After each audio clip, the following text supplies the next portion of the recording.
નું બળ પણ એનામાં પ્રાપ્ત થયું છે. આથી કરી અશક્ય છે, હવે તો ભગવાન તમે જ કાંઈક કરો. ત્યારે વિષ્ણુ ભગવાન પોતાની માયા બનાવે છે કે હવે તેનું સતીત્વ તોડવું જોશે. જો આ જલંધરની પત્ની વૃંદાનું સતીત્વ તૂટે અને પ્રતિવર્તા કર્મમાંથી ભ્રષ્ટ થાય તો એનું પતિત્વનું છે તાકાત છે, શક્તિ છે, નષ્ટ થઈ જાય અને શક્તિ નષ્ટ થઈ જાય તો જ જલંધરને કોઈ હરાવી શકે. આવો વિચાર કરે છે ને ભગવાન વિષ્ણુ પોતાની માયા બતાવે છે. માયાની અંદર આ બાજુ વૃંદાને ખ્યાલ હોય છે, વિજય તિલક કરીને મોકલે છે. જ્યારે પણ જલંધર યુદ્ધ કરવા જતો ત્યારે વૃંદા એને વિજય તિલક કરતી અને વિજય તિલક કરીને મોકલતી. એટલે મારા પતિ મહાદેવ સાથે યુદ્ધ કરી રહ્યા છે એ ખબર હતી. પરંતુ અહીંયા વિષ્ણુની માયાથી કરીને એક સપનું દેખાય છે. એ સપનાની અંદર એનો પતિ મુંડન કરેલા દ્રશ્યમાન થાય છે. મુંડન કરેલું ધડ નોકું દેખાય છે. આ બાજુનું મસ્તક દેખાય છે અને કહેવાય છે કે સવારના સમયે સૂર્યોદય હજી થવાનો હતો ત્યારે આ સપનું દેખાય છે. એટલે આપણે પણ કહીએ છીએ ને કે સવારના પરોઢી આવેલું સપનું સાચું પડે છે. અહીં પણ વૃંદા પણ વિચાર કરે છે કે સવારના આવું દેખાય છે તો કદાચ સત્ય તરફ નહીં હોય ને, કદાચ મારો પતિ યુદ્ધની અંદર પરાસ્ત તો નહીં થઈ ગયા હોય ને, વિગતિને તો નહીં પામી ગયા હોય ને. આમાં ને આવા વિચારની અંદર તેનો વિચાર અયોગ્ય વિચાર તરફ દોરાઈ જાય છે અને વિચારવા પછી બુદ્ધિ ભ્રષ્ટ થઈ જાય. તમે એકનો એક વિચાર ખોટો વિચાર વારે ઘડીએ કહીને રાખો ને તો બુદ્ધિ ભ્રષ્ટ થઈ જાય અને એકને એક સારો વિચાર તમે વધારે વાર કરો તો બુદ્ધિ આગવી થઈ જાય. દયા એટલે કે વૃંદાનો બુદ્ધિ ભ્રષ્ટ થવા પછી એને સમાજમાં શું થઈ રહ્યું છે સમજાવવાનું જ્ઞાન નષ્ટ થતું જાય. આ બાજુ વિષ્ણુ પોતાની બીજી માયા ચાલુ કરે છે. અહીંયા થોડી વાર વૃંદા આખા ઘરની અંદર અને જે કાંઈ મહેલ હતો એની આસપાસ નીકળવા માંડે છે, ફરવા માંડે છે. થોડીક વાર ઉપર જાય છે, છત ઉપર જાય છે, આ બાજુ જોઈએ છે, ઓલી બાજુ જોઈએ છે, પણ દ્રશ્ય કયું દેખાય તો કે માત્ર ને માત્ર આ દ્રશ્ય દેખાય છે. મારો પતિનું ગરદન છેદાઈ ગયું છે, મારો પતિ વીરગતિને પામી ગયો છે, આવું ને આવું દેખાય છે. ત્યારે એની દ્રષ્ટિ પડે છે તો સામે એક સંત બેઠા હોય છે, સાધુ બેઠા હોય છે અને એ સાધુ પાસે જે કંઈક વિચારે છે ત્યાં 3 રાક્ષસો એની સમક્ષ આવતા હોય, વિકરાળ સ્વરૂપ રાક્ષસોના જોઈ ને જાણે તેની પર પ્રહાર કરવા આવતા હોય એવો એના મનની અંદર વિચાર કરે છે. કારણ કે વિચાર પછી આ મન છે ને એ ગધાની પૂંછડી જેવું છે. જરા ખાલી ગયું, આપણે પહેલા દિવસે શરૂઆત ત્યાંથી કરી બોધ જ્ઞાન દેવાની કે જરા જો ખરાબ રસ્તે હલી ગયો ને તો પછી એના તરફ જતા વાર નહીં લાગે. એટલે અહીંયા વૃંદાનું મન થોડુંક કંગાઈ ગયું છે, વૃંદાનું મન થોડુંક મોહિત થઈ ગયું હતું અને એને એવું લાગે છે કે આ રાક્ષસો જે પોતે ભૂલી જાય છે કે હું કોણ છું, મારી પાસે એટલું સૈનિક છે, હું એક રાજાની પત્ની છું, આ બધું ભૂલી જાય છે. અને 3 જણાને આવતા જોઈને વિચાર કરવા કરે છે કે આ તળે મને મારી નાખશે. કારણ કે વિષ્ણુની માયા હોય છે. આથી કરીને તે સામે છે સાધુ બેઠા હોય છે અને ચરણોમાં વહી જાય છે અને કહે છે કે પ્રભુ બચાવો મને, આ 3 લોકો મને મારવા માટે આવી રહ્યા છે.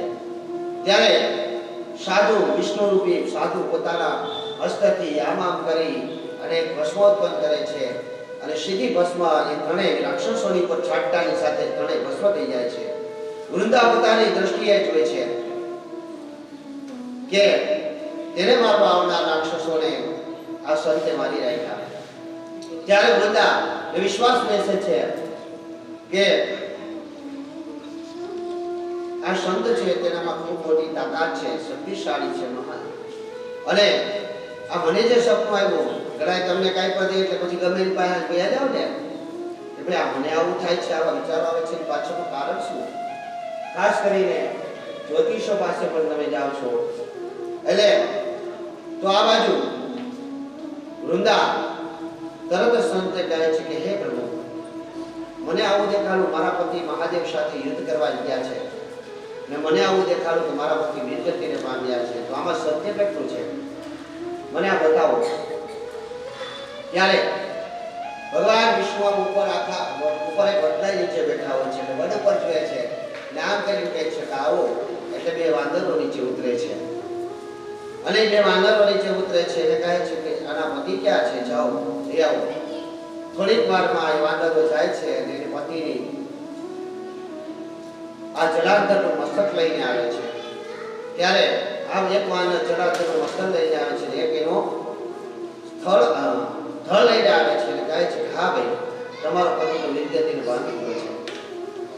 વિરાટ નામના ધનુષ્યથી મહાદેવે આને શિર છેદન કરી નાખ્યું છે. ત્યારે વૃંદા કહે છે કે પ્રભુ, મારા સતીત્વના પ્રતાપે નહીં, પરંતુ મને તમારામાં શ્રદ્ધા છે, તમે મારા પતિને જીવિત કરો. અને વિષ્ણુ પોતાની માયામાં જ હોય છે. વિષ્ણુના એની પાસે બોલાવવાનું છે, તો કા બોલે એટલે તરત આપણે આ કરી નાખવાનું છે, નક્કી કરીને આવ્યા હતા. જેવા શબ્દો વૃંદાના મુખમાંથી નીકળે અને વૃંદાને કહે છે કે તમે સામેની બાજુ દ્રષ્ટિ કરો, હું તમારા પતિને અહીંયા ઉપસ્થિત કરું છું. સામેની બાજુ જ્યારે વૃંદા દ્રષ્ટિ કરે છે ત્યારે વિષ્ણુ પોતાનું સ્વરૂપ બદલાવી લે છે અને જલંધરના રૂપમાં આવી જાય છે.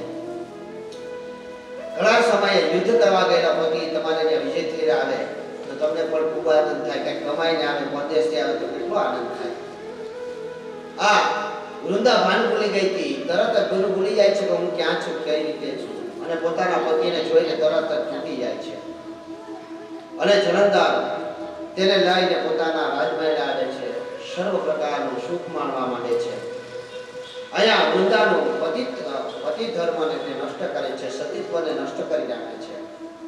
અને વૃંદાનું સતીત્વ નષ્ટ થતાની સાથે જ આ બાજુ ભગવાન શિવ અને જે જલંધરનું યુદ્ધ હાલતું હતું, આ યુદ્ધની અંદર જલંધર ઉપર ફરીથી ભગવાન છે તેને દ્રષ્ટિમાન કરાવ્યું હતું કે પિનાક નામના ધનુષ્યથી જલંધરનું ગળું મસ્તક કાપી નાખવામાં આવ્યું છે. ભગવાન તરત જ ત્રિશૂળ મારે છે અને જલંધરનું ગળું કાપી નાખે છે. એટલે જલંધરનું ગળું કાપી નાખે છે. આ બાજુ જલંધરનું મૃત્યુ થાય છે. ભગવાન ભોલેનાથ દેવતાઓ પર અહીં ક્રોધિત થાય છે, કહે છે કે તમારા પ્રતાપે કરીને મારા અંશો પર જ મારા અંશોને જ મારે સજા આપવી પડી છે. આ બાજુ થોડોક સમય જાય એટલે વૃંદાની દ્રષ્ટિ પડે છે કે આ તો વિષ્ણુ છે, વિષ્ણુના પોતાના રૂપમાં દેખી જાય છે અને પછી વિષ્ણુને શ્રાપ આપે છે કે તમે મારો પતિત્વ, મારો સતીત્વ ધર્મ નષ્ટ કર્યો. આમ જો મેં આપણી ગાંધારીનો શ્રાપ સમજાવ્યો હતો ને તમને, તમે કોઈ પણ પાત્ર જ લઈ લેજો, તમે એમ કહો કે આ ઓલાનો શ્રાપ હતો, કે ઓલાનું આ તૂટી આમ થયું, નહીં, એક નહીં અનેક કારણો હશે. અહીંયા પણ વૃંદા પણ એને શ્રાપ આપે છે ભગવાનને કે તમે મારું સતીત્વ નષ્ટ કર્યું, તમે મને પતિથી દૂર કર્યો, હું તમને શ્રાપ આપું છું કે તમે પણ તમારા પતિથી દૂર રહેશો.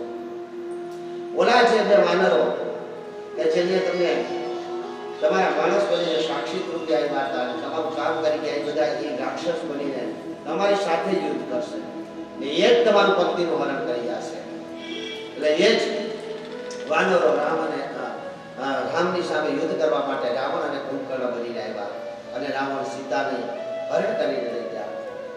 તો આ જલંધરની કથા છે. અને ત્યાર પછી શિવપુરાણની અંદર આપણે મુખ્ય મહત્વની વાત કે જે તમારે સમજવી જોઈએ, જે બધાયને માટે અતિથ સાધુ માટે શ્રેષ્ઠ છે. તમે અતિથ માર્ગી છો, અતિથ માતામાં એક બેઠા છે, બીજા કોઈ તમને ખ્યાલ નથી. અતિથ સાધુને આપણે શા માટે આ પૂજા ઉતારવાનો અધિકાર આપીએ છીએ? રાત્રે તમે ઓલા પપ્પુ બાપુને 2 વાર 3 વાર બોલાવ્યું, બાપુ આ ઉતારી ગયો, બાપુ આ ઉતારી ગયો, તો રુદ્રીની અંદર. તો તમે શા માટે અતિથને આ અધિકાર આપ્યો છે? તમે શા માટે ફૂલ ન ઉતારી શકો? તમારે આ બિલીપત્ર પડ્યું તો આ બિલીપત્ર લઈને આ કેમ ન મૂકી શકો? તેનું મહત્વ સમજાવવામાં આવ્યું છે. અને એનું મહત્વની અંદર કે બટુકરૂપી દધીચી ઋષિને ત્યાં 4 સંતાનો હતા. આખી કથા આવી ગઈ છે. કદાચ અતિ સાધુ છે એના મગજની અંદર પણ આ કથા નથી અને એને પણ ખબર નથી કે મને આ શા માટે અધિકાર મળેલો છે. દધીચી ઋષિને ત્યાં 4 સંતાનો હતા અને દધીચી ઋષિ શિવ ભક્ત હતા અને દેવી દેવતાઓને રોજ માટે તે ભોજન અર્પણ કરતા હતા. ખૂબ જ મહાજ્ઞાની અને તપસ્વી યોગી હતા. એને 4 સંતાનોમાંથી એક જે મોટા સંતાન હતા એના પતિ દુર્જલા, જેનામાં ખરાબ વિચારો છે એવો વિચારવાળો એનો પતિ હતો. આ બાજુ દધીચી ઋષિની શિવ પૂજા જોઈ અને ઘણા બધા લોકો એને બોલાવે છે અને કહે છે કે અમારે ત્યાં તમે શિવ પૂજા કરવા માટે આવો. ત્યારે દધીચી ઋષિ કહે છે કે ભાઈ હું મારું મંદિર છોડીને મારી જે પૂજા સ્થાન છે એ છોડીને હું કઈ રીતે જઈ શકું? ત્યારે એના સંતાનો પર એને ધ્યાન જાય છે કે જો મારા દીકરાઓમાંથી કોઈ એક દીકરો આ કર્મ કરે તો મારા કંઈક જઈ શકાય ને મારાથી શિવનો પ્રચાર પણ થાય, બીજા લોકો એને જાણી શકે શિવની રીતે થાય છે, શિવની આરાધના કઈ રીતે થાય છે, શિવ પ્રસન્ન કઈ રીતે થાય છે, એવું બીજાને પણ સમજાવી શકું. આવા હેતુથી કરી અને પોતાના પુત્રને કહે છે કે જો તું મારી બદલીમાં થોડાક દિવસ શિવની સેવા કર, શિવને જે સવરાવે સવારથી લઈને સાંજ સુધીનું કાર્ય કરવાનું હોય છે, એ તમામ પ્રકારનું જો તું કર્મ કરવા માટે પરિપૂર્ણ રીતે તૈયાર હોય તો પછી હું એ લોકોને ત્યાં શિવ પૂજા કરવા માટે જાઉં. એટલે આ તપોધન તેની સાથે સહમત થાય છે. તપોધન જે અહીં બે અર્થ કાઢી શકો તમે. મેં જેમ તમને વિઘ્નેશ્વરાયના બે અર્થો કાઢી નાખ્યા. તપોધન જે તપને આધીન છે એ તપોધન છે. જેનામાં તપ ભરી ભરીને બેઠું છે એ તપોધન છે. પરંતુ જે તપથી વિમુખ છે એ પણ તપોધન છે. તપો ભ્રષ્ટ જે છે, તપથી ભ્રષ્ટ થઈ ગયેલો છે, જે જ્ઞાનથી ભ્રષ્ટ થઈ ગયેલો છે એ પણ તપોધન છે.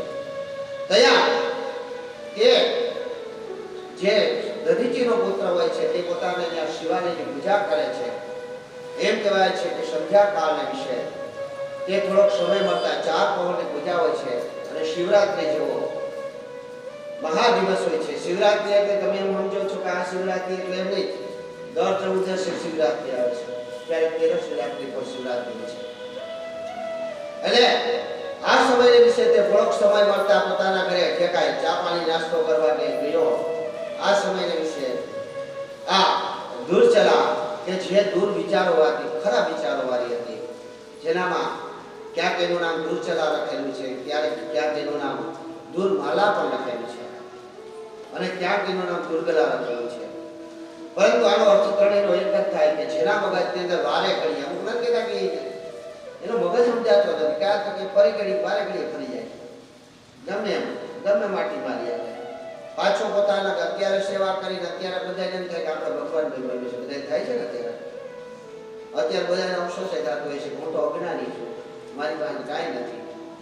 આમાં કોક એમ અત્યારે તો આ 8-10 વર્ષના છોકરાઓને આ જ્ઞાન લઈ લે તો બરાબર, 80 વર્ષના બાપાને માજીને એમ થતું છે કે અમે કઈ શીખ્યા જ નહીં, અમે ભગવાન ભક્તિ કરી જ નહીં, અમે પ્રભુ ચરણે ગયા જ નહીં. એટલે તો હકીકતથી તો કે આપણે સત્ય છીએ, આપણે સાચા છીએ, આપણે પ્રભુ ભક્તિ સુધી પહોંચ્યા જ નથી. જેટલું આપણું સંસ્કૃતિ, જેટલા આપણા શાસ્ત્રોમાં લખેલું છે એના તો આપણે 1% 2% જ કહી શક્યા. એટલે અહીંયા તો કે એનામાં એવા દુષ્ટ વિચાર હતા જે વારે ઘડીએ એની પર સવાર થઈ જતા હતા. આ બાજુ ઋતુકાળમાંથી તે પસાર થાય છે, ઋતુકાળ પૂર્ણ થયો અને એનામાં કામ વાસના જાગે છે, આ બાજુ પોતાનો પતિ આવે છે. ત્યારે તે એને કહે છે, પોતાની વાસના તેમાં સામે રજૂ કરે છે. ત્યારે એ કહે છે કે ના, હું શિવની પૂજા કરીને આવ્યો છું, શિવજીનું મારે હજી જે રાત્રિની પૂજા છે, ચોથા પહોરની પૂજા છે બાકી છે, મારાથી આમ ન કરાય. ત્યારે તેને એની અંદર વિવશ કરે છે અને વિવશ કરી અને તે પતિ પત્નીનું દાંપત્ય સુખને ભોગવે છે. આ સુખને ભોગવી લીધા પછી થોડીક સમય પછી ત્યાં તેના જે કઈ શિવના ઉપાસકો હતા તેને કહે છે કે હે તપોધન, ચાલો હવે આવી છેલ્લી પહોરનો પૂજાનો ટાઈમ થઈ ગયો છે. ત્યારે તે સ્નાન પણ નથી કરતો અને ભૂલી જાય છે, કારણ કે કુસંગત થઈ જાય છે અને કુસંગત થઈ જવાથી તેનામાં પણ વિચારો આવી જાય છે. વિચારાના હિસાબે એને ખબર નથી પડતી કે હું કોણ છું, હું ક્યાં જઈ રહ્યો છું, કઈ રીતે જઈ રહ્યો છે.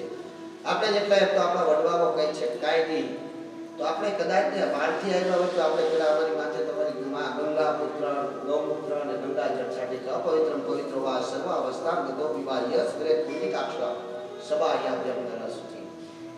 તું ક્યાંયથી પણ અપવિત્રતાની એક અંશ પણ તારામાં પ્રવેશી ગયો હોય તો ગંગાનું તીર્થ તારી પર છાંટવાથી, આ ગૌમૂત્ર તારી પર છાંટવાથી, તમારી પર છાંટવાથી તે અપવિત્રતા તમારામાંથી નષ્ટ થઈ જાય. એટલે અપવિત્રતા સાથે એક તો પેલા તો શિવનો ઉપાસક હતો અને શિવરાત્રિના દિવસે એટલે જ આપણે આ પેલા કથામાં પેલો કીધું ને કે આમાં વક્તા અને શ્રોતાઓએ કેટલા પાલન કરવા જોઈએ. કારણ કે પાલન નિયમો છે, એમાં પણ એક આ નિયમ છે બ્રહ્મચાર્યનું પાલન કરવું છે. જો શ્રોતાની ગાંઠ બાંધીને બેઠો હોય તો બંધનમાં લીધું હોય તો ત્યાં તેની સાથે એમને લઈને કપડે ચાલી નીકળે છે એના હું વાંધો નહોતો. ચાલ્યા પછી ત્યાં ભગવાનની શિવની પૂજા પણ કરે છે અને શિવની પૂજા કરી લીધા પછી ભગવાનની આરતી પણ કરે છે અને નિવેદ પણ કરે છે જવારે છે. તો એને એવું કીધું હતું કે તમે જે રાત્રિના સૂતા હોય એ કપડા પહેરીને તમે પૂજા પાઠ ન કરી શકો. એ પૂજા પાઠ એ એટલે હું તો એમ કહું છું કે એ પહેરીને તમે રસોઈ પણ ન કરી શકો.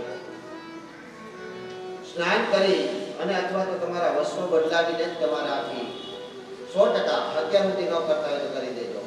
ત્યાગી દેવાના તમારા કપડા ત્યાગ કરવા. અહીંયા શાસ્ત્રો તો એવું કહે છે કે સમાગમ પછી તમારે સ્નાન કરવું જ જોઈએ.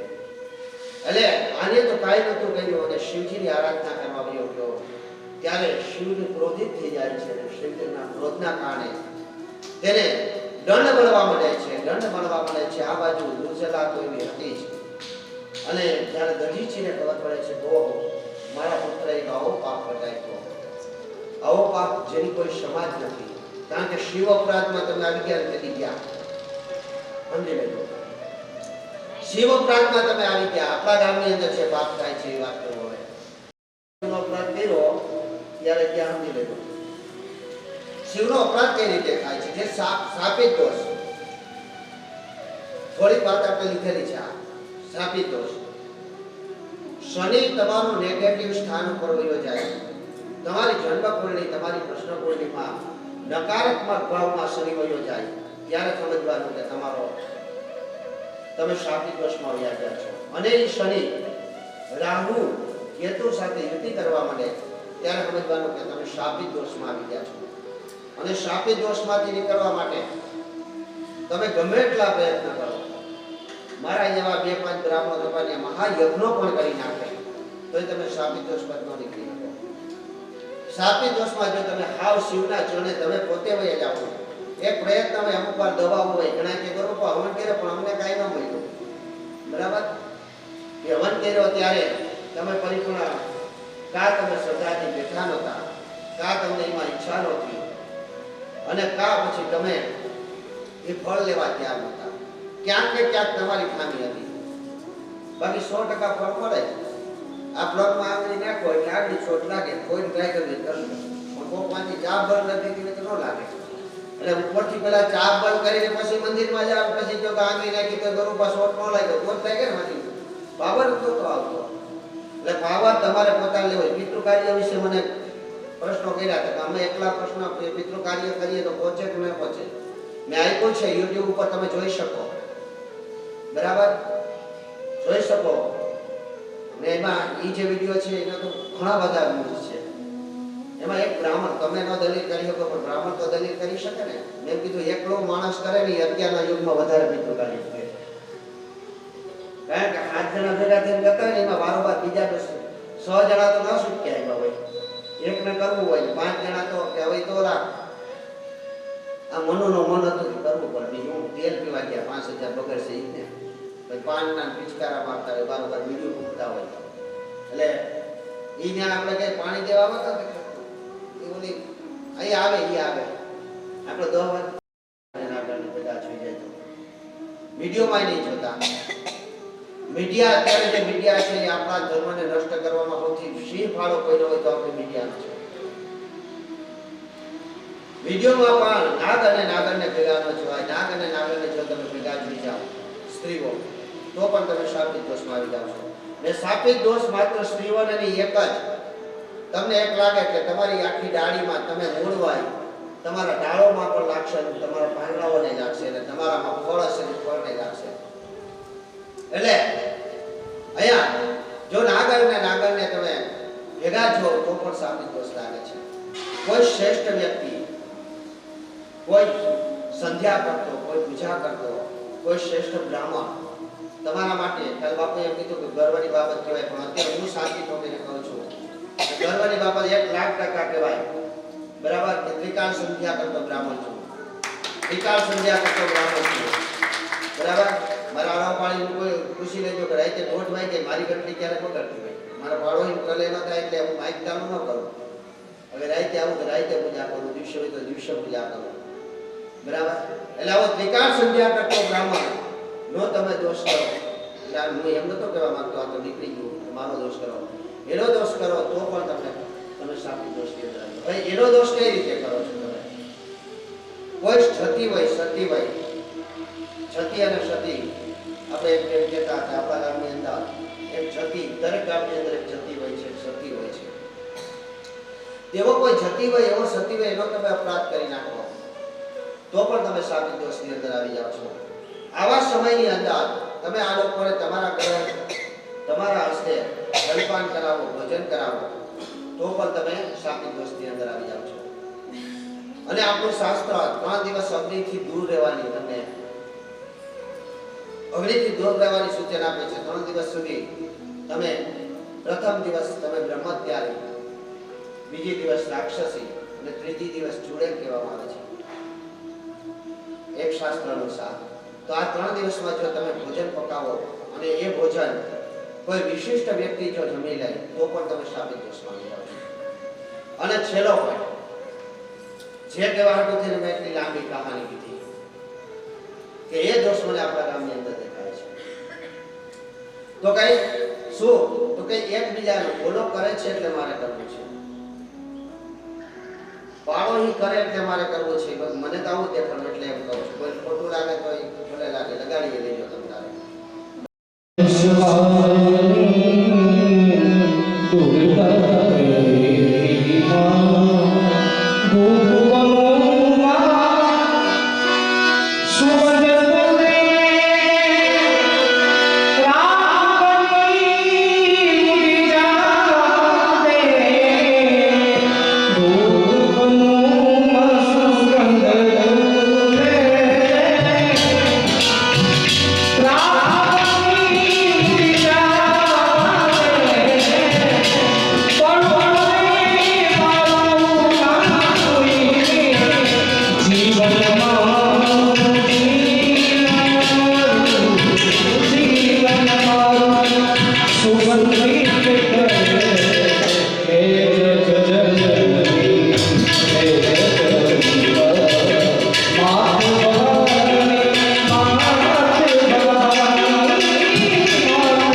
જાણે છે મારા સંતાને મારા પુત્રએ આવો મહાદોષ કરેલો છે, મારો દીકરો તપોભ્રષ્ટ થયો છે, હે મા ભગવતી હું મારા પિતાને કઈ રીતે કહી શકું? હું ભોળેનાથને તો મારું મોઢું પણ બતાવી શકું એમ નથી, કારણ કે મારો દીકરો આવું કરે. હે મા તું જ હવે તો સર્વત્ર છે, તારા ચરણે આવ્યો છું. દધીચી ઋષિના મુખમાંથી આવા શબ્દો સાંભળી અને તરત જ ભગવતી કહે છે કે જાઓ તમારા પુત્રોને લઈ આવો. અહીંયા ચારે દીકરાઓને લઈ આવવામાં આવે છે. માતાજીના મોટા દીકરાને પોતાના ખોરામાં બેહાડે છે, ખોરામાં બેસાડી અને બટુક નામ આપે છે. પેલું નામ બટુક આપે છે કે તું આજથી બટુક તરીકે ઓળખાય. એટલો જ નહીં કે શિવ તારો અપરાધ અમે ઘર આમાં જો આમાં ઠાકોર લખાતું નહીં આ તો શિવ પુરાણ વગેરે એટલે ખબર પડી કે અમારું શું કરવાના થાય તું એમ. એટલે તે નહોતું હાલતું. ઓલા શિવને તો પૂછ્યું જ નહીં, માએ વરદાન આપી દીધા બધા કે જાઓ શિવ તમારાથી અપરાધ, શિવના અપરાધમાં જો એટલો જ મોટો અને શિવના ભેગો જ કાઢી મૂકી દો. બટુકના વંશજ છો તમે માં, એટલે આજથી તમે બટુક તરીકે ઓળખાશો અને તમારે હંમેશને માટે શિવનું જે પણ કાર્ય થશે એ તમારે કરવાનું થશે. શિવની પૂજા તમારે કરવાની થશે. શિવ તમારી આજ્ઞા વગર શિવ કાંઈ સ્વીકારશે નહીં. આપણે બધાના વતન શિવ તમારા બધાને તમારા અલગ કરી નાખ્યા આપણે બધાને. એટલે શ્રીજી અને બટુકને કીધું કે આજથી કરી તમને ચાર કર્મો તમારે કરવા ફરજિયાત છે, બરાબર? અને શિવ ગાયત્રી આપી અને શિવ ગાયત્રીનું જાપ ફરજિયાત કરવાનું. મેં તમને કીધું તો એમ કે ગાયત્રી મંત્ર જે છે એ ગુપ્ત મંત્ર છે. ખરેખર દરેકનો ગાયત્રી મંત્ર છે. અહીંયા શિવ ગાયત્રીનો જાપ ફરજિયાત, જેને એની પૂજા ચડાવવાની છે, ખાસ કરીને જેની એની પૂજા ઉતારવાની છે અને શિવ ગાયત્રીનો જાપ કરતો રહેવો જોઈએ. પ્રથમ રાતકાળે છે નિત્ય કર્મ કર્યા પછી સંધ્યા અને ત્રિકાળ સંધ્યા કરવાનું કરે છે. પણ ત્રિકાળ સંધ્યા એટલે કઈ સંધ્યા? તો કે વેદોક્ત સંધ્યા નથી, શિવ સંધ્યા છે. ત્રણેય કાળની શિવ સંધ્યા કરવાની. બીજો મુદ્દો કીધો, રાતકાળે નિવૃત્ત થાય અને તમારે શિવની તમામ પૂજા ચડાવી દેવાની. એનો અંશ પ્રતિ પ્રમોટ થઈ જાય ત્યારે એને એક પુષ્પ તો ઉતારી દેવું પડે. એક પ્રહોર પૂરો થાય એટલે એક પુષ્પ ઉતારી દેવાનું પડે છે. એમ ન ચાલે કે તમે સવારે પૂજા ચાલુ કરો કઈ રીતે હાજર ઉતારો. પ્રહોર પૂરો થાય એટલે તમારે એક પુષ્પ ઉતારી દેવાનું. એટલે તમારે ત્રિકાળ અને સંધ્યા કરવાની. તમારે પ્રહોર પૂરો થાય ત્યારે એના છે પૂજા ચડાવી છે, પૂજા ઉતારી અને ફરીથી એને સ્નાન કરાવી દેવાનું. બાકી એક શિવ કથાકારે એવું કીધું હતું કે છેલ્લે કાંઈ ન કરી શકો તો તમારે એક પુષ્પ ઉતારી લેવાનું, એ જગ્યાએ એક પુષ્પ પાછું ચડાવી દેવાનું. કારણ કે અત્યારે આભૂષણો ખૂબ મોટા હોય છે શિવના. એટલે આ ફરજિયાત કરવાનું. ત્રીજા નંબરની અંદર સાયં આરતીની અંદર તમે તને આરતી ફરજિયાત કરવાની અને એમાં ધૂપ ફરજિયાત આપવાનું. એમાં શિવ અતિ પ્રિય મુગલ, શિવને અતિશય પ્રિય છે મુગલ. ગૌરી પ્રસાદ કાક્ષય ગાયના ગોબરનું છાણ હોવું જોઈએ. એટલે એ બધું થોડુંક અશક્ય થઈ ગયું. આ કરી ભસ્મ છે ત્રિપુંડામાં. ત્રણેય ત્રિપુંડ જે અમે ભસ્મ કરીને આવીએ ને એ ત્રિપુંડની ભસ્મ હોવી જોઈએ. શિવની આરતી ઉતારવા તમે એમને શિવ મંદિરમાં જાઓ, બરાબર? આ ભૂલાઈ ગયું બાકી આજ મારે કરવું તું કાંઈ છે ને ભસ્મ રાખવી દઈએ ખાનામાં અને જેટલા પણ આવે એ બધા ભસ્મ લગાવી લેવાની. કાંઈ વાંધો નહીં, આજે જે આપણી પાસે છે ને ચલો દિવાળી એટલે પોથી યાત્રામાં આપણે ભસ્મ લગાડીને નીકળવું. મહાદેવ પાસે જાય એટલે મહાદેવ આપણે તો રાજી થઈ જાવ જોઈએ. વારે વાહ મારા ભક્તો આવ્યા. અને માની પેલા તો આપણે બરોબર બાપાની પેલા માતા રાજી થવી, પાર્વતીને એમ થવું જોઈએ કોઈ આવે છે હો આ દધીચી જોઈને જેમ પ્રસન્ન થઈ ગયા હતા ને એમ આપણે જોઈને પ્રસન્ન થઈ જવા જોઈએ. શિવ ભક્ત આવી રહ્યા છે. ત્રિપુંડ સિંધા પુડા છે એના કપાળે પેલા ત્રિકોણ કરેલો હોય ભસ્મનો એ મહાદેવનો ભક્ત છે એવું માની લઈ મા પાર્વતી, અને મા પાર્વતી તરત જ રાજી થઈ જાય. અને મા રાજી થઈ જાય, બાપાને તો છૂટકે રાજી થવું જ પડશે. કારણ કે પછી એને ત્રિકાળ સંધ્યાનું જ્ઞાન આપ્યું, ભસ્મ ધારણ કરવાનું જ્ઞાન આપ્યું, ત્રણ આરતી કરવાનું જ્ઞાન આપ્યું, મહાપૂજા ચડાવવાનું જ્ઞાન આપ્યું, અને પછી કીધું કે તમે જે એ જ પૂજા ઉતારી શકે. બરાબર? એ જ આપણે ધન્યવાદ દેવા જોઈએ અગ્નિજી સાધુને. એ શિવજીની પૂજા, બાકી શિવજીના મંદિરની જો અગ્નિ પૂજા કરવા વાળો ન હોય, ઉતારવા વાળો ન હોય તો આપણે એક બે ફૂલો ચડાવીએ પછી ત્યાં પડતા જ દેવાના છે, ઉતારવા વાળા છે તો ઉતારી પણ કરી શકે. તેની તપસ્યા, એની તપસ્યાથી જે ત્રિકાળ સંધ્યા કરતો શિવ સંધ્યા, ત્રિકાળ શિવ સંધ્યા કરતો હોય, તે ત્રણેય ટાઈમ યોગ્ય ભરાવતો હોય, ત્રણેય ટાઈમ સ્નાન કરતો હોય, એ વ્યક્તિજીની પૂજા ઉતારી શકે. નહીં ચોથું મહાત્મા એવું આપવામાં આવ્યું છે કે જો કોઈ સાધુ એની પૂજા કરતો હોય અને માની લો કે શિવ સંધ્યા ન કરી શકતો હોય તો તીર્થોદક સ્નાન એટલે મંદિરમાં સ્નાન કરી અને એની પૂજા ઉતારવા. અમરેશ્વરના કુવામાંથી પાણી નાખી અને ગમે તીજ બાવાનો દીકરો ઉતાર લઈશું પૂજા તૈયાર એ માનીએ છીએ. એના સમકક્ષ છે. એટલે તો અહીંયા શિવ પૂજા એટલા માટે આપણાથી ઉતરે નહીં કે આપણે એના અધિકારી નથી. અને બટુક તરીકે આજથી તમે ગણાશો ને આ પૃથ્વી ઉપર તમે તીર્થોદક એટલે તીર્થને આપનારા, તમારી સર્વ સેવા કરવા આવે કોઈ પણ તીર્થની અંદર તમે તેને પૂજા કરી શકો. તો અત્યારે બધું નષ્ટ થઈ ગયું આપણે, એટલે આપણે આપણા પોતે ગુણ વેશ જ મૂકી દીધા બધા, એટલે કોણ મોટ કે આપણને આ બધા મને કોઈ એવું પૂછ્યું કે બા આ બાનાનો અર્થ શું? આ ભુવા કે ભૂલમાં હોય બાના કે રહી, બરાબર? એટલે મેં મારી ઉપરથી કીધું હું અહીંથી જામનગર સુધી જાઉં ને ગમે ત્યાં ગાડી રોકો ને 99% લોકો ચાના પૈસા નથી દેતા, બરાબર? એની પાછળનું કારણ કે આ બાનું જોતવી જઈએ તો બ્રાહ્મણના ક્યાં લેવા? સમજાને? આ સત્ય બધી હું તમને એમ કહું કે 99% ઉદાહરણ હું તમને મારા પોતાના કહી. એટલે તો કે એ બધાને ખબર પડી જાય કે બ્રાહ્મણના ક્યાં લેવા, એટલે બ્રાહ્મણનું બાનું હતું એટલે ખબર પડી જાય. આ ગમસુ બાપુએ નાખ્યું છે માળા ગુજરાત નાખી બાવા લાગ્યો ખબર પડી ગઈ. એમ બાના ધારણ કરે ને તો ખબર પડી જાય કે આ ઊંચું પદ છે તમારા કરતા. આ ભૂઈમાં કે ભૂવા હતા લાગે તમારાથી ઊંચું માન સન્માન આપે. અહીં કોઈ ભૂઈમાં આવ્યા, આપણે રાખીબેન આવ્યા એટલે તમે અત્યાર સુધી મેં વ્યાસપીઠ ઉપરથી કોઈનું નામ લીધું નહોતું, બરાબર? નથી લીધું ને, હજી નથી લીધું. વ્યાસપીઠ ઉપરથી બધું મારું સ્વાગત કર્યું, કારણ કે એનામાં એક શક્તિ છે, એની પાસે એવું બાનું છે. એટલે આપણે એનું સ્વાગત કર્યું, એક વિશિષ્ટ પદ જેને પ્રાપ્ત થાય એને બાના કહેવાય. એમ અતિથિ બાવાઓને આ વિશિષ્ટ પદ ભોલેનાથે એની પત્નીએ પાર્વતી માતાએ પોતે આપ્યું, એટલે આપણે એને વિશિષ્ટ પદને માન આપવું જોઈએ. બ્રાહ્મણો પણ એને નમવા જાય છે, જ્યારે અમે પણ પૂજા કરીએ છીએ અમે પણ નમીએ છીએ. પણ એટલે શિવકથાનું મહાત્મય આવ્યું છે. આજની ઝાંખી આપણી તો કે આપણે ઝાંખી રાખી છે કે હે છે કે નથી? નથી સારું બોલ્યું એ વધારે સારું કરી નાખ્યું. એટલે એના ભગવાનને જ ખબર હતી કે આ ઝાંખી બધી પૂરી થઈ છે, કારણ કે ઝાંખીમાં ઉજાસ અડધી કલાક, કારણ કે ઝાંખી તો ઉજાસ એટલે તમે જે કીધું આ છે ને હું કહું છું કે આ શિવની ઈચ્છા છે.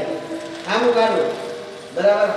જોયું ને બાપુ આજે આજ મેં કાંઈ નથી કર્યું તો એ મને એમ થયું કે આજે સારા મારી કથા ગઈ, બરાબર? એટલે કથા તો કઈ નહીં હારી ગઈ, મારી નવાઈ બાવાઈને એમ જઈ શકે આજે થઈ ગયો આવી જ થાય છે. હજી તમારે કરવું હોય તો આનાથી હારી થાય. એટલે તો 6 વાગે ક્યાં છે તો કઈ વાંધો નહીં, આપણે આગળ જે ઝાંખી આવવાની હતી એ ઝાંખી વિશે પણ ઝાંખી જ નથી આવવાની એટલે એના વિશે વાત નથી. આવતીકાલે સાંભળી લ્યો, કાંઈ ન સાંભળાવે તો કાંઈ નહીં, આજે શ્રવણ કરી લ્યો, આજે શ્રવણ કરી લ્યો. શ્રવણ કરવાનું, સાંભળવાનું નથી. હા હા હા હા અમારા બાપુ આપણે ભૂલાઈ ગયા તો સારું કરી યાદ કરે. બાપુનો અવાજ માં સરસ્વતીનો તમે બધા વખાય, જેનો એ બાપુ તમને બહુ વખે માં સરસ્વતીનો ઉપાસક છે. અને ખરેખર કંઠ એની પાસે સાક્ષાત જગદંબાઈમાં બેઠી હોય અને નોકરી અંદર બેઠી હોય એવું લાગે છે. બધાએ વખાણ કર્યા કે વારે વાહ ગાયક એટલે ગાયક. એવું નહીં બાપુ, સોશિયલ મીડિયામાં તમારા વખાણ થાય તો મારા નથી થતા, મને જ થાય. હા, મારે 3 કલાક એમનો મોઢે બોલું છું, મારા કોઈ વખાણ નથી થતા. બાપુ હા મજૂરી છે. હા, કાલ મારા સાહેબે લખીને હોય એટલું, હું મારું ગુરુએ લખીને હોય એટલું. હા હા, આ વખતે હરીભાઈ તમે સારસ્વતો બહુ સુંદર બેઠા. એટલે અમારા બાપુ એને એમ કીધું કે મેં 25 ઉપર કથાકારોને 370 કથાકારો કહી દીધી. એને ઘણા બધા અનુભવ છે અને હરિદ્વારની અંદર તે કથાનું ઘણી 4 થી 5 આયોજન કથા કરી છે. એના ગ્રુપ તરફથી હવે એના ગ્રુપમાં મને પણ સામેલ કરવા માંગે છે. એટલે એ મને સામેલ કરવા માંગે છે. બાકી મને તેવી ઘણી બધી વખત હોલી પર મેળી ઉપર પણ મને કાશીની અંદર, હરિદ્વારની અંદર, રામેશ્વરની અંદર પણ કીધું કે કથા કરીએ અને પૂરેપૂરું બધું આપવા બધા એટલે બાપુએ 4 થી 5 કથા, બરાબર છે ને બાપુ? વધારે 5 કથા, બાપુએ 5 કથાનું હરિદ્વારની અંદર આયોજન કરેલું એટલે પૂર્ણ કરી દે છે. એટલે પૂરેપૂરો અનુભવ છે કઈ રીતે શું કરવું, ક્યાં કરવું. કદાચ આના હાટું બાપુ અમે ગાંઠી ભૂલી ગયેલા કે તમારી વાત કહેવાનું.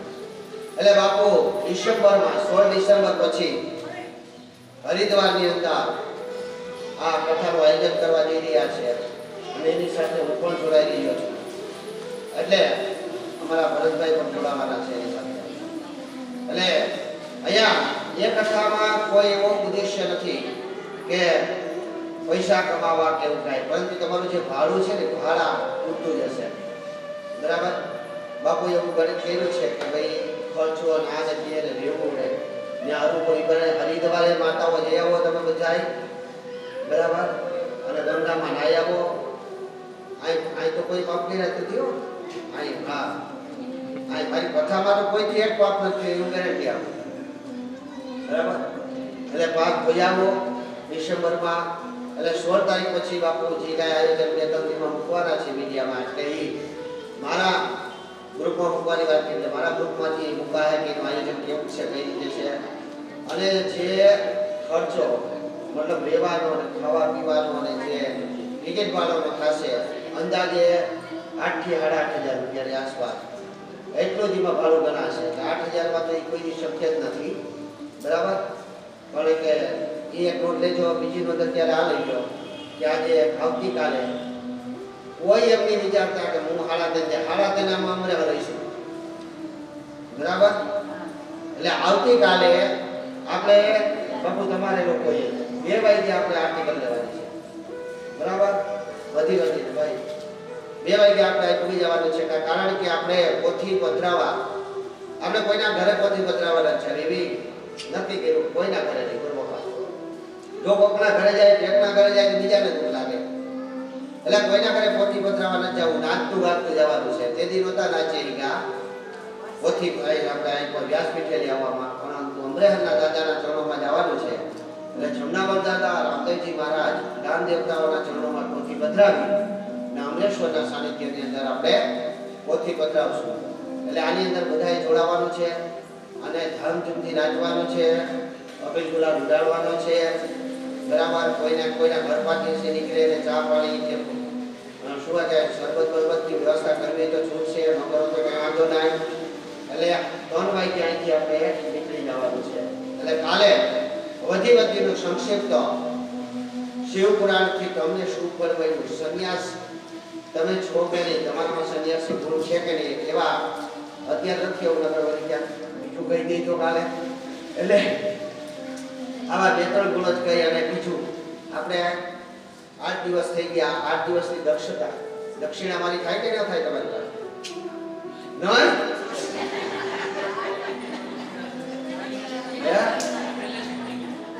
બેલેન્સ કરી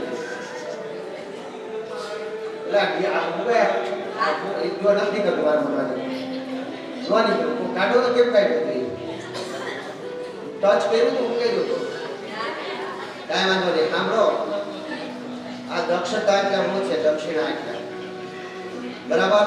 દક્ષિણા રૂપિયામાં નથી આપવાની. રૂપિયામાં તમે આપ્યા છે કે આપી મૂક્યા, બરાબર? એ બધા તો કેમાં તો આ શિવપુરાણના આયોજનમાં બાપુની દક્ષિણા, સાજીદા, મંડપ સર્વિસ, બીજી મનક શરીર વાળાનું કઈ નક્કી ન કહેવાય, નક્કી કરતા વધારે હોતા બરાબર. એટલે અહીંયા જે દેવાનો અહીં જે ખર્ચો આવ્યો એમાં જ વાપરવાના છે. પણ મારી દક્ષતાનું મૂલ્ય તમારે બધાએ ચૂકવવાનું છે. આપશો ને?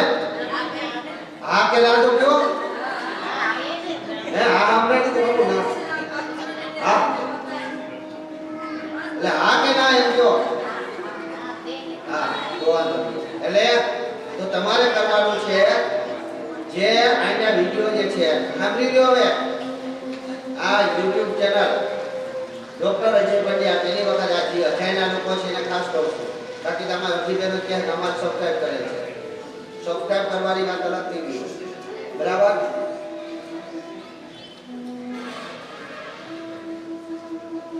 એટલે તમારે સબસ્ક્રાઇબ નથી કરી એટલે સબસ્ક્રાઇબ કરી લેવાની છે ચેનલ. અને ઓછામાં ઓછા 15 વાગ્યા મોકલી દેવાની છે. તમારા ગામમાં આવી કથા થઈ બરાબર. આ તમારી દક્ષિણા છે. અને એને પણ કહેવાનું કે તમે 5-10 જણા મોકલજો બરાબર બાપુ. એક વ્યક્તિમાં કાંઈ પણ વધશે ને તો આપણા ગામ માટે વાળોમાં કોઈની પાસે સારી ગાડી હોય તો તમને કામ આવવાની, વાળોમાં કોઈની પાસે સારો બંગલો હોય તો તમને કામ આવવાનું, વાળોનો વ્યક્તિ વિદ્વાન હશે તો તમને કામ આવવાનું, વાળોનો વ્યક્તિ ડોક્ટર હશે તો તમને કામ આવવાનું. એટલે તમારા હાથમાં માંગવાનું છે બરાબર.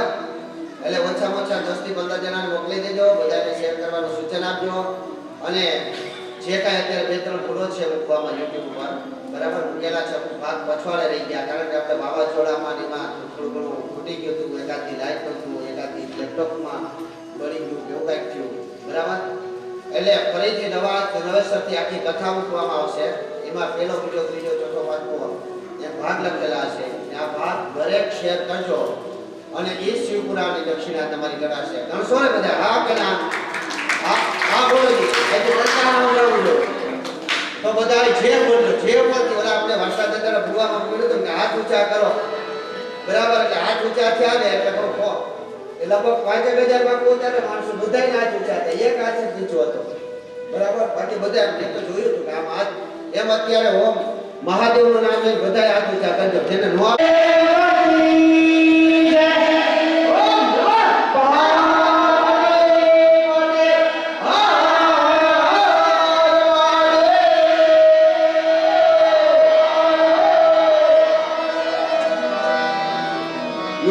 આપણે જઈ રહ્યા છે. કથાના વક્તા શ્રી ડોક્ટર અજયભાઈ પંડ્યા શ્રી મુખેથી આપણે ખૂબ સુંદર શિવ પુરાણનું રસપાન કરી રહ્યા છે. ખૂબ ખૂબ ધન્યવાદ. આજ રોજ દાતાશ્રીઓ તરફથી દાન મળી રહ્યું છે.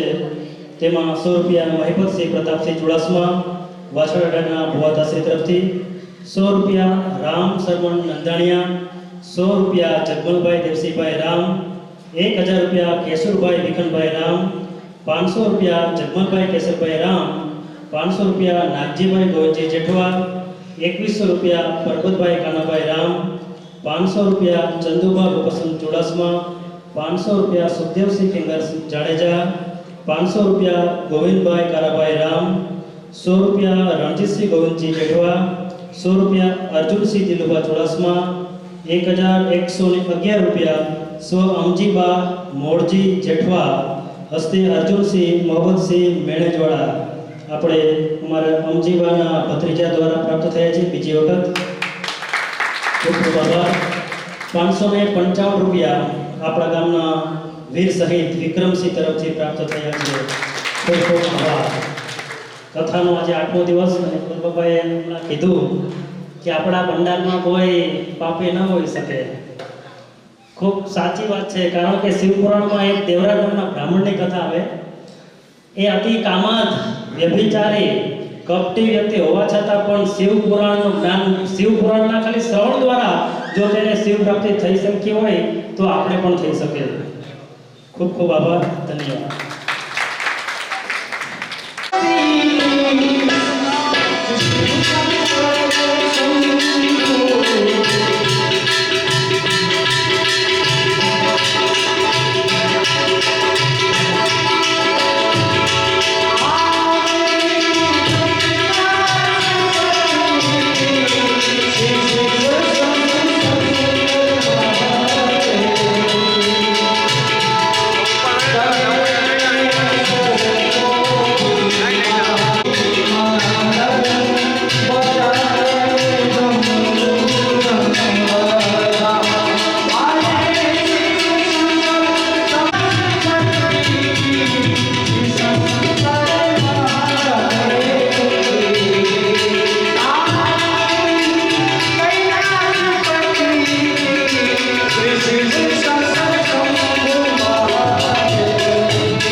હોય તો આપણું કાંઈ શબ્દ ન બોલવા દે ને એટલે